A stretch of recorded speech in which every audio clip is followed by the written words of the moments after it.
अगर मैं आपसे पूछूं आपकी लाइफ की अंडरस्टैंडिंग के हिसाब से टॉप 3 क्वालिटीज जो आप पिक करना चाहोगे या आप देखते हो किसी भी इंसान में उसको दोस्त बनाने से पहले, तो कौन सी वो 3 क्वालिटीज हो सकती हैं?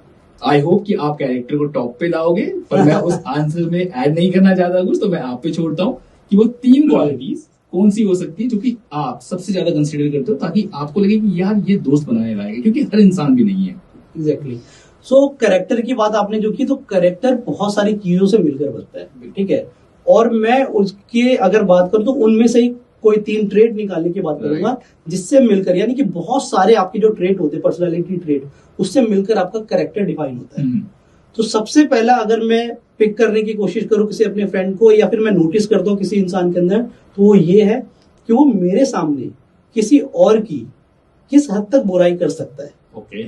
तो मैं ये ट्राई करता हूँ अपने फ्रेंड सर्कल में, जब भी किसी को लाना चाहता हूँ या फिर मैं किसी फ्रेंड सर्कल में जाना चाहता हूँ, कि वहां पे जो भी व्यक्ति है वो किसी के पीठ पीछे उनकी बुराई मेरे सामने ना करे। ओके। और उसका सीधा से सीधा मैं अगर मैं बात करूं कि मैं ऐसा क्यों चाहता हूं, क्योंकि मैं नहीं चाहता कि मेरे पीठ पीछे कोई मेरी बुराई करे। मैं ऐसा नहीं कि मैं नहीं चाहता कि कोई मेरी बुराई करे, मैं ये चाहता हूं कि अगर आप चाहते हो, आप मेरे मित्र हो, आप चाहते हो कि मेरे अंदर से वो जो मेरी कमियां है वो कम हो जाए, तो आप वो बात मुझसे करोगे, ना कि किसी और से। सबसे पहला ये। दूसरा, मैं ये देखता हूं कि वो अपने से छोटे, यानी कि अपने सबॉर्डिनेट, ठीक है, या फिर अपने से बड़े, उनसे किस तरीके से बिहेव करता है।